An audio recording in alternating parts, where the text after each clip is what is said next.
சிவனே, நல்வழி காட்டும் எங்களின் சிவனே.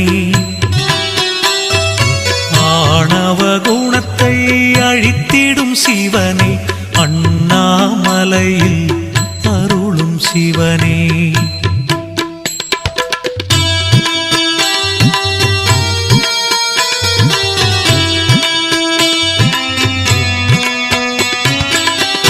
திருவிளையாடல் புரிந்திடும் சிவனே, தீவினை அழித்திட தோன்றும் சிவனே.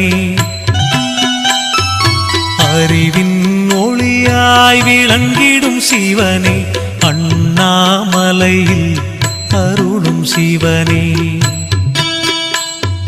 பிறவியின் பயனை வழங்கிடும் சிவனே,